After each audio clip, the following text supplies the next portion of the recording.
Here's why you play Odette, the Swan Princess in the mid lane. First off, she has amazing teamfight damage with her large AoE skills, especially her ultimate, which can wipe out enemies grouped together. She also provides strong control with her immobilizing slows, making her a real threat in mid to late game fights. On top of that, she excels with good setups, as her abilities can chain perfectly with allied initiators to secure kills. However, Odette is very squishy, meaning she can be taken down quickly if caught. She also relies heavily on positioning, as her ultimate can be easily interrupted if she is in the wrong spot. Lastly, she is vulnerable to crowd control, since being stunned or displaced cancels her ultimate and makes her lose her main source of damage. Odette's passive, Lakeshore Ambience, allows each skill cast to grant extra range on Odette's next basic attack within a short duration and causes it to bounce between enemies or between an enemy and herself if only one is nearby. The bounce deals magic damage each hit, and this effect stacks up to 3 times. Odette's skills also trigger this effect when hitting enemies, making it a core part of her poke and sustain damage. Odette's first skill, Avian Authority, releases a magic swan in the chosen direction, dealing magic damage to targets and slowing them briefly. This skill is great for poking enemies in lane and for finishing off targets after big combos. Odette's second skill, Blue Nova,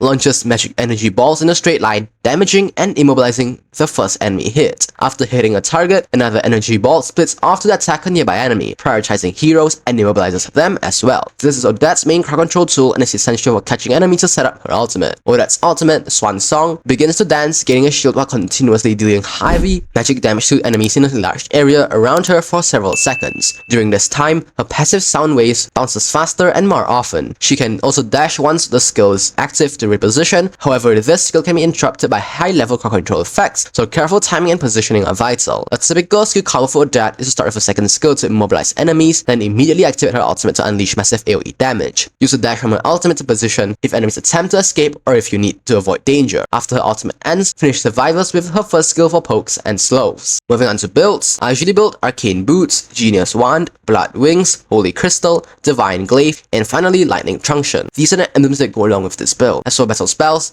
the best battle spell for Odette is Flicker, as it allows her to reposition during or before casting her ultimate, making it harder for enemies to interrupt her. Odette is very strong against marksmen like Layla and Irithel, who lack the control tools to stop her ultimate and are easily caught in her AoE. However, she struggles against tanks and fighters with crowd control, such as Minotaur and Edith, as they can cancel her ultimate and leave her exposed. She works especially well with initiators like Johnson and Jawhead, who can help her land the perfect ultimate by locking enemies into place or throwing her directly into fights. You should upgrade the first skill at level 1 and prioritize maxing it first for consistent poke and damage. Keep the second skill as backup and level it up alongside, and most importantly, upgrade the ultimate whenever available. When playing Odette, always be aware of enemy crowd control abilities before committing to your ultimate. It is often best to wait until the enemy has used their key interrupts before casting Swan Song, otherwise you risk being shut down instantly. Positioning is everything. Use bushes and fog of war to surprise opponents and force them into bad fights. Flicker can be used both aggressively to close the gap and land a perfect ultimate, or defensively to escape danger. In team fights, try to coordinate with your initiators. Heroes like Johnson or Atlas can lock enemies in place, allowing you to maximize your damage safely. During the laning phase, always use your first skill and passive together with poke, and use a second skill to punish enemies who overextend. Always remember that your strength lies in big fights rather than slow low skirmishes, so play safe early and wait for your power spike with items.